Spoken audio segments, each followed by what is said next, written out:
तेव्हा त्याचा 1 ग्रॅम तयार होतो. या छोट्याशा 1 ग्रॅमची किती 1000 तुकडे जेव्हा एकत्र जोडतो आपण एकत्र टाकतो तेव्हा त्याचा 1 ग्रॅम होतो. 1 ग्रॅम. ग्रॅम मध्ये आपण वस्तू मोजतो. तुम्ही पाहिलेले आहेत कोणत्या वस्तू मोजतो आपण जनरली ग्रॅम मध्ये सोनं चांदी ज्या महाग वस्तू आहेत त्या ग्रॅम मध्ये मोजतो. काही मसाल्याचे जे पदार्थ असतात ते सुद्धा ग्रॅम मध्ये तोळ्यामध्ये मोजतात. आणि या 1 ग्रॅम जे या 1 ग्रॅम पासून 1 किलो कसं तयार होतं हे आता आपल्याला पाहायचं आहे. लक्षात हा 1 ग्रॅम आहे. या 1 ग्रॅम पेक्षा मोठं माप म्हणलं तर हा हे 2 ग्रॅम आहे. किती आहे हे 2 ग्रॅम. लय काम असेल तर तिला बोलत बस बाहेर जाऊ.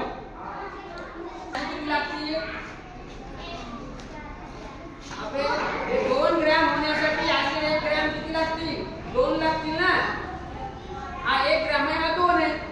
असे 2 असले 2 एकत्र म्हणजे हा आहे बरोबर. 500 ग्रॅम म्हणजे अर्धा किलो. हा आहे 500 ग्रॅम आहे आणि हा आहे 1 किलो म्हणजे 1000 ग्रॅम. 500 चे 2 म्हणजे 1000 आहे ना. 500 चे 2 म्हणजे 1000 म्हणजे अर्धा किलो 2 आणि हा 1 बरोबरच आहे. हा आहे 1 किलो ग्रॅम. असे जेव्हा 100 एकत्र होतात 1 किलोचे तेव्हा 1 क्विंटल तयार होते. तेव्हा काय तयार होते 1 क्विंटल तयार होते. 100 किलोग्रॅम हे बघा 100 किलोग्रॅम बरोबर 1 किलो म्हणजे 100 किलोग्रॅम म्हणजे 1 क्विंटल. क्विंटल मध्ये कोणत्या वस्तू मोजतो आपण मोठ्या वस्तू कापूस गहू ज्वारी तांदूळ अशा वस्तू मोजतो. ते सोनं मोजतो का नाही. सोनं मोजण्यासाठी या छोट्या महाग असल्यामुळे काय म्हणतो आपण ग्रॅम मध्ये मोजतो. त्या 5 ग्रॅम 2 ग्रॅम 10 ग्रॅम जास्तीत जास्त.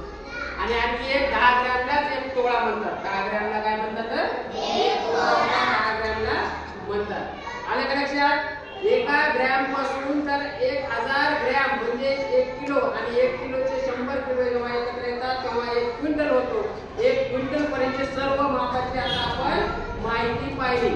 पण हे शक्य आहे का 1 क्विंटलचं माप या तराजूमध्ये होऊ शकते का होऊ शकते का नाही. 1 क्विंटलचं माप याच्यात होऊ शकते का नाही. किंवा यामध्ये जर समजा 1 ग्रॅम मध्ये बरोबर होईल का मोजता येईल का बरोबर एकदम ॲक्युरेट नाही मोजता येणार. म्हणजे जसं माप मोठं होत जातंय तसं त्याच्या मोजण्याचे साधन सुद्धा काय बदलावं लागतात आपल्याला बरोबर आहे का. एखाद्या ट्रकला ट्रक मोजतात पूर्ण तो या किलोनं मोजत बसल्या होईल का. त्याच्यासाठी काय वापरतात मोठं क्विंटलचं माप वापरतात किंवा मग ते मेट्रिक टनचं जे असते इलेक्ट्रॉनिक काटा असते डायरेक्ट ट्रकच लावतात त्याच्यावर ट्रकच बदल होते पूर्ण. मग जसे जसे माप बदलता येईल तसं त्याचे काही साधनं बदलतात. तुम्ही कापूस लोकांनी पाहिलं असं 3 अशी घोडी करतात आणि त्याच्याकडे असं मोठं करायचं असतं. असं करायचं पण मोठं असतं असतं की नाही. ते याच्यामध्ये मोजणं शक्य नाही म्हणून मोठं असतं. आलं का लक्षात. तर आता तुम्हाला ग्रॅम पासून तर 1 क्विंटल पर्यंत पूर्ण माहिती झाली बरोबर आहे.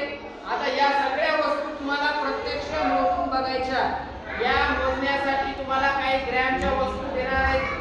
त्या वस्तू मोजायच्या तुमच्या वहीवर लिहायच्या. तुम्ही मोजलेली वस्तू काही ग्रॅम मध्ये येतील काही किलो मध्ये येतील. आणखी दुसरी गोष्ट आहे की अर्धा किलो 1 किलो पाव किलो या गोष्टी ज्या आहेत त्या एकदा लक्षात घ्या. जेव्हा 50 ग्रॅम असते 50 ग्रॅमचा आपण काय म्हणतो 1 षटक म्हणतो. आणि हे 50 ग्रॅम भात जेव्हा एकत्र होतो तेव्हा काय होते त्याचा पाव किलो होते. 5 षटकचा किती होते पाव किलो. मग 10 षटकचा अर्धा किलो म्हणजे 500 ग्रॅम बरोबर आहे. आणि पाव किलो म्हणजे 250 ग्रॅम. 250 ग्रॅमचा पाव किलो 500 ग्रॅमचा अर्धा किलो. अर्धा किलो आणि पाव किलो एकत्र जेव्हा मोजतो तेव्हा आपण 52 किलो म्हणतो. काय म्हणतो त्याला 52 किलोचं माप 750 ग्रॅम असते. 52 किलोचं माप किती असते 750. कसं अर्धा किलोचं 500 आणि राहिलेल्या पाव किलोचं 250. याची बेरीज किती होती 750. म्हणजे त्याला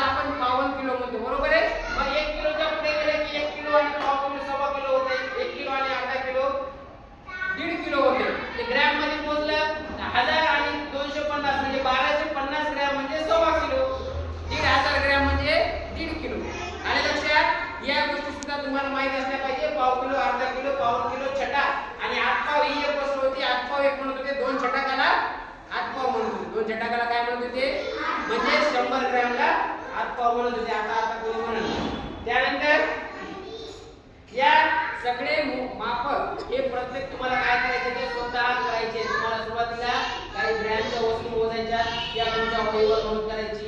त्याच्यानंतर काही किलोच्या मोजायच्या. क्विंटलचे आपल्याकडे उपलब्ध नाही. क्विंटलचे मोठं माप असते ते आपल्याकडे नाही.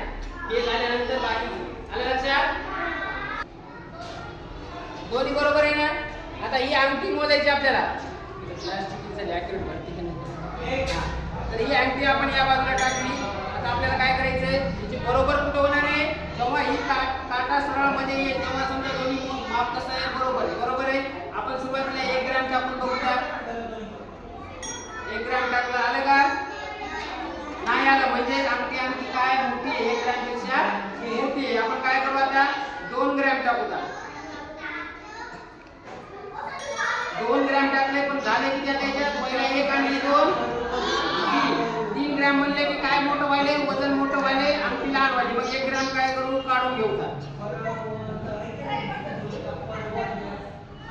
घेतली काढून जवळपास बरोबर आले आहे की नाही. आता इथं हवा आहे हवेमुळे थोडंसं कमी जास्त होतं. मग ही अंगठी किती ग्रॅमची आहे 2 ग्रॅमची. सोनं असं मोजतं की नाही 2 ग्रॅम. ही 2 ग्रॅमची अंगठी झाली.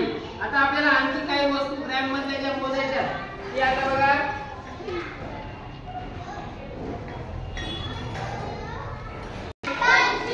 25 ग्रॅम.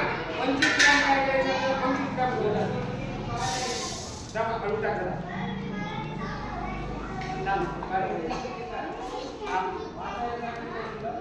हे बघा हे 25 ग्रॅम होईल. किती येतं 25 ग्रॅम होईल. त्यापेक्षा आपण